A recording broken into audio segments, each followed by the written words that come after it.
Salut la team, donc c'est parti pour une nouvelle vidéo et on démarre avec Chris Bumstead et cette séquence vidéo où il est en compagnie d'un de ses futurs adversaires, donc c'est-à-dire Martin Fitzwater. On voit Martin et Chris se peser, résultat poids beaucoup plus élevé, environ 9 kg de plus pour Chris, mais rien d'anormal vu la différence de taille. Encore une fois, ces deux athlètes présentent des physiques et des structures complètement différentes. Martin fait partie maintenant des 4 meilleurs athlètes de la planète et petite info qui prouve que Martin Fitzwater n'est pas un athlète comme les autres, c'est qu'il n'effectue pas de cardio pendant sa préparation, ce qui est assez impressionnant vu la condition affichée sur scène qui est beaucoup plus poussée que la plupart des athlètes. Donc Martin a également expliqué qu'après le Prague Pro, son prochain justement objectif était de participer au Pittsburgh Pro qui pour la première fois va organiser une compétition catégorie Men's Open avec justement un énorme cash prize. Donc encore quelques jours de patience pour assister au Prague Pro, compétition qui est vraiment très attendue avec des athlètes de 3 catégories différentes qui sera très certainement d'un très haut niveau, avec des athlètes également au top de leur forme, mais nous verrons je pense encore pas mal d'images de leur physique avant la compétition. Yeah, you go first. Oh, me first? Yeah, we gotta start with the lighter weight first. Come this way so you can see now that we always go first. Here, take my phone so I'm not cheating. Alright, I'll put it in my pocket. All right. Nothing in my pocket. He's got weight shorts. I got 3 phones in my pocket. Okay, it's on the 200.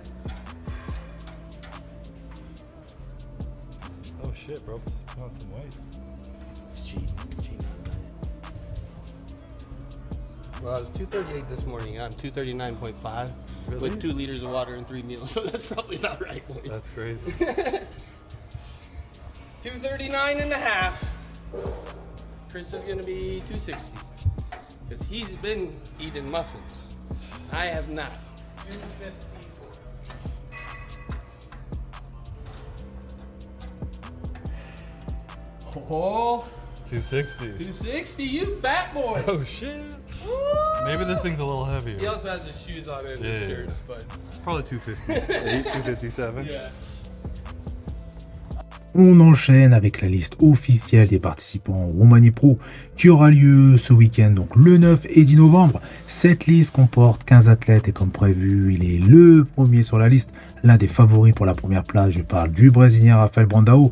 Donc je vais juste vous donner le nom des top athlètes comme habituellement. Donc comme je viens de le dire, Rafael Brandao suivi de Marcelo alias Horse MD, Emir Omeragic, Hakim Williams et Christian Wolski. Donc je reste sur ma position concernant les favoris pour cette compétition. Donc pour la première place, Rafael Brandao et Hakim Williams qui seront très certainement suivis par Christian Wolski, Marcelo et Emir Omeragic pour la 3e, 4e et 5e place. Justement ici les dernières images de Horse MD qui ne semble pas dans une condition aussi poussée qu'en 2023 car d'après justement les dires de Milos, son préparateur actuel Marcelo affichera une condition aussi poussée, mais pour moi ce n'est pas le cas et c'est clairement visible, surtout de profil. On voit clairement la différence avec Hakim Williams que nous verrons juste après.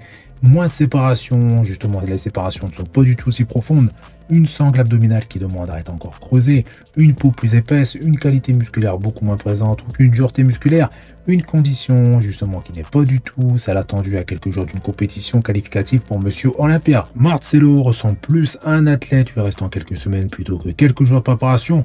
Surtout qu'ici, hormis de l'eau, Horse ne pourra pas améliorer sa condition, mais attendons de le voir sur scène pour vraiment être fixé sur son état de forme, car c'est le jour J le plus important, mais pour le moment, d'après ces images, Horse MD n'est clairement pas au top de sa forme.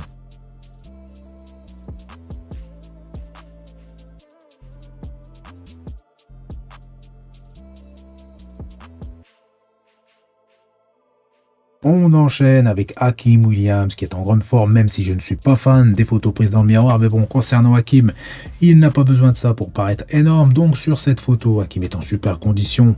Elle est très poussée, des fessiers striés, énormément de séparation et on le voit clairement au niveau des fessiers ischio-quadriceps. Il est également très volumineux, très rond et vraiment très épais. Et je trouve que Hakim affiche ici son meilleur physique sur tous les aspects. Et si Raphaël n'affiche pas sa meilleure forme, il lui sera très difficile de remporter justement la première place. Même si j'attends de nouvelles images de bonne qualité de la forme actuelle de Raphaël, mais pour le moment ça s'annonce vraiment très serré entre Hakim et Raphaël.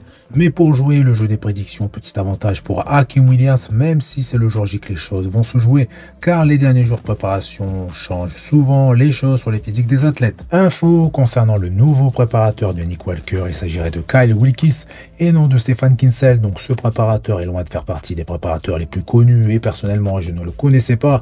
Après c'est vrai qu'il existe énormément de bons préparateurs qui ne sont pas connus du grand public par manque de visibilité, Mais dans tous les cas, j'espère pour Nick qu'il fera justement du meilleur travail que son ancien préparateur, donc Matt Jensen, si bien évidemment Kyle est son nouveau préparateur. D'après son dernier post, Nick semble avoir justement dépeint un nouveau protocole, la force qui augmente, le physique est en meilleure condition, des séparations légèrement plus prononcées, plus de volume, un physique plus rond, bref, un Nick Walker en meilleure forme et qui va continuer de s'améliorer au fil des semaines et des mois. Donc je pense que Nick n'est pas fini comme certains l'ont déclaré, même si pour le moment on est loin du meilleur physique de Nick, mais c'est plutôt encourageant et cette pause lui a été très certainement bénéfique.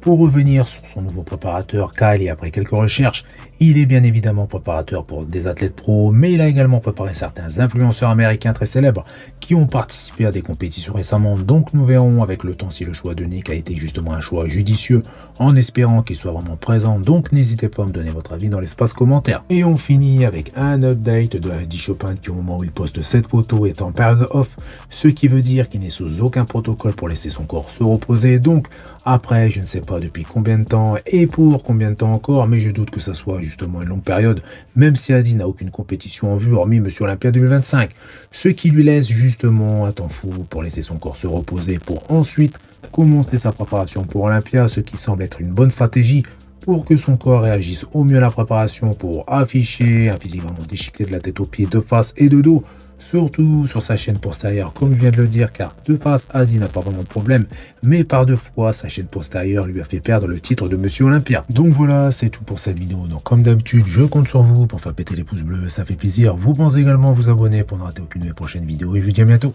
Salut!